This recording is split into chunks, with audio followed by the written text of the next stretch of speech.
Enzo Recto, kalaban ang katiwalian at kasinungalingan, kakampi sa katotohanan at kabutihan. Tila napikon na itong si Sara Duterte sa mga pinagsasabi nitong si Attorney Claire Castro. Ayon po kasi sa sinabi ni Sara Duterte, garbage in at garbage out raw itong si Attorney Castro.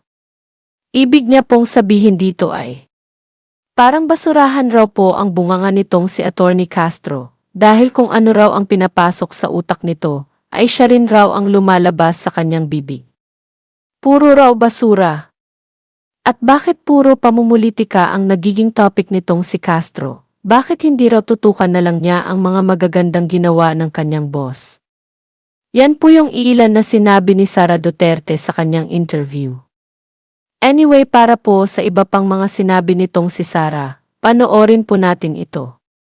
Si Pangalawang Pangulo Sara Duterte laban kay Undersecretary Claire Castro, isang opisyal mula dyan sa Palasyo Malacanang. Kasunod ho ito ng palitan nila ng mga maaanghang na salita hinggil sa administrasyon ni Pangulong Ferdinand Bongbong Marcos Jr.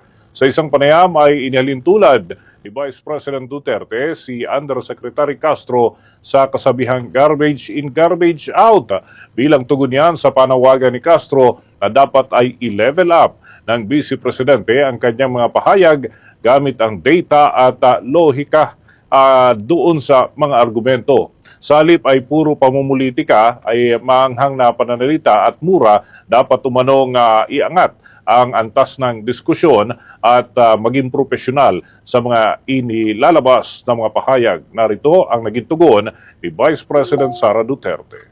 Dapat sinasabi niya yan na sa sarili niya kasi siya yung unang-una namumulitika gamit ang opisina ng Office of the President. Nakakahiya sa buong mundo na ganyan yung nagsasalita para sa opisina ng Pangulo.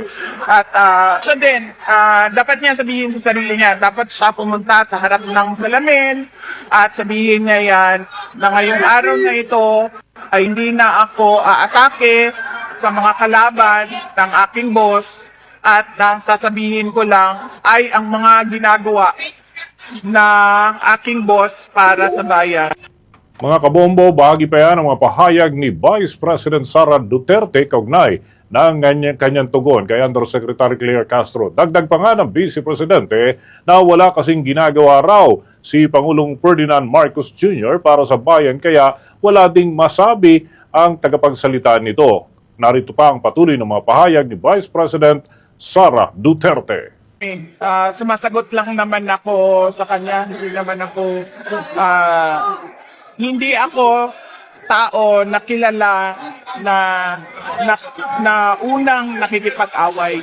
Lagi ako ay sumasagot lang. At sinabi ko na yan dati, sabi ko, ano pa bang na-expect natin sa pinsan ni Franz Castro na si Claire Castro? Parang ano lang yan, mami, parang sinasabi nila sa computer, garbage in, garbage out.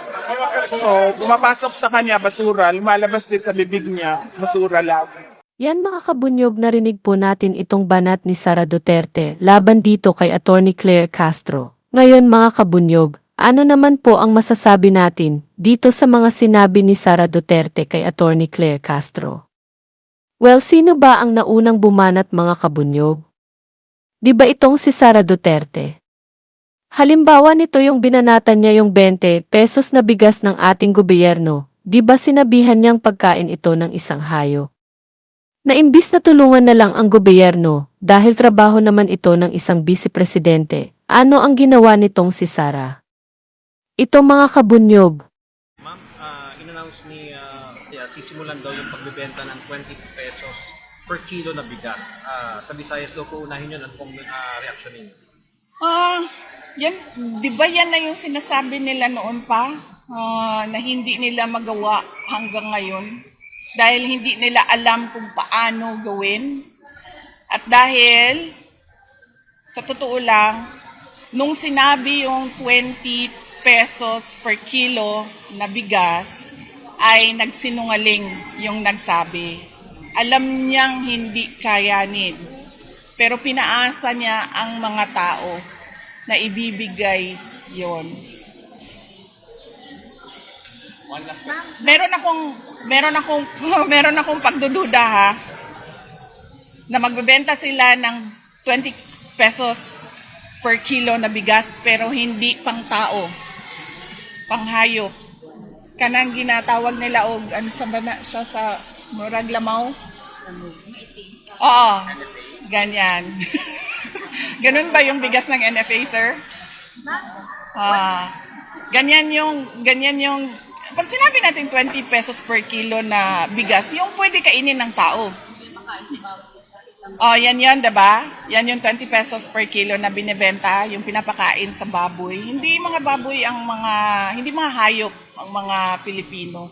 Kapag nagbenta kayo ng 20 pesos per kilo, bibili kami lahat kasi pwede siya kainin ng tao. Ma'am, what do you think out of the timing ng announcement ng 20 pesos per kilo na bigas just weeks before the election? Ano na yan? Promise na naman yan sa mga tao na alam mong para lang sa eleksyon at para lang sa kanilang mga senators. Para manalo yung kanilang alyansa kuno na iniwanan naman din sila nung dalawa nilang kandidato dahil kakaalam ko walang direksyon yung kanilang alyansa. Yan mga kabunyog, nakita po ninyo kung sino ba talaga ang naunang mang-provoke, di ba itong si Sara? Di ba matapos nitong pahayag ni Sara sa 20 pesos na bigas, ay binanatan na siya ng palasyo. Dumidepensa lang ang gobyerno para itama ang mga maling impormasyon na binabato sa kanila, tulad ng pinagsasabi mo, tila yata ang bunganga mo ang basurahan. Hindi lang sa pagmumura, pati na rin sa maling impormasyon or fake news. Ngayon Saracino ang naunang umatake, di ba ikaw? Grabe mga kabunyog, may sira na talaga ito sa ulo. Tama nga yung sinabi ng batikang abogado. May mental issue ka na talaga.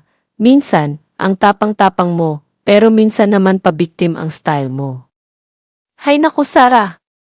Yan ba mga kabunyog ang dapat nating maging leader sa darating na panahon? Well mga kabunyog, papaano ba napikon itong si Sara Duterte dito kay Attorney Claire Castro? Ito mga kabunyog, panoorin po natin itong video ni Attorney Claire. We cannot expect anything nice or any nice word from the Vice President in favor of the President and of the present administration. She will always use that excuse or defense of pamumulitika without really answering or responding directly to the issues. Unang-una po, since 2023, nung pumutok na po ang patungkol sa confidential funds at na ito ay nagasto sa loob lamang ng 11 days, yan din po ang kanyang nasabi. Napakaagang pamumulitika. Ngayon po, may issue pa rin po tungkol sa 12.3 billion nakuha findings patungkol po sa DepEd unsettled financial transactions ng DepEd sa pamumuno po ni VP Sara. Yan pa rin po ba ang sasabihin niyang pamumulitika? Ngayon, patungkol po dito sa pagpapaimbestiga ng Prime Waters, tandaan po natin, marami na po na mga kababayan natin, ang customers po ng Prime Water, na siyang umiiyak. Hindi po ito bago. Kaya po nakakapagtaka kung bakit hindi ito nasolusyonan sa nakaraang administrasyon. Well, anyway, namayagpag naman po ang Prime Waters noong taong 2018 sa panahon po ni dating Pangulong Duterte. At ang nais lang po sana natin, kung ano mang pakikipag-argumento po o pakikipag-diskusyon ng ating Vice Presidente, sana po ay i-level up po natin. Rason sa rason, datos sa datos, huwag gamitan ng masasamang salita or pagmumura. Tandaan natin, ang Prime Water, ano man naging transaksyon nito, dahil umiiyak ang karamihan, dapat po talagang maimbestigahan. So wala pong pamumulitika ito. Hindi po lahat ng ginagawa ng administrasyon para sa taong bayan ay pulos or pamumulitika. Kailangan pong trabahuhin, obligasyon po ng gobyerno at ng Pangulo na tugunan ang lahat ng hinaing ng taong bayan. Yan mga kabunyog, ito yung video na kung saan napikon itong si Sara dito kay Attorney Claire Castro. Well, saan ba dito ang pamumulitika, Sara? Hindi ito pamumulitika, dahil totoo naman na dapat imbestigahan ang prime water ng mga Villar. Dahil marami na pong nagrereklamo dito. Bakit, Sara? Ano ba ang gusto mo? Pabayaan na lang ng gobyerno ang mga hinaing ng mamamayan? Hindi dapat ganon dahil lingkod kayo ng bayan, hinalal kayo ng bayan, para pagsilbihan ang ating mamamayan, mabuti pa nga itong gobyerno, ginagawa ang kanilang tungkulin, ikaw. Puro salita, wala naman nagagawa. Hay naku, Sara! Kaya mga kabunyog, kayo na po ang magdesisyon sa babaeng ito. Kung may kakayahan ba itong maging isang leader ng bansang ito sa darating na panahon. Anyway, dito na lang po ang aking topic. Mabuhay tayo mga kabunyog. Bunyog, bunyog, halikan na kasama ka. Bunyog, kapag buklod ay may pag-asa. Luzon, Visayas, Mindanao, isa ang pananaw. Sa bagong Pilipinas ang bunyog isisigaw. Bunyog, bunyog.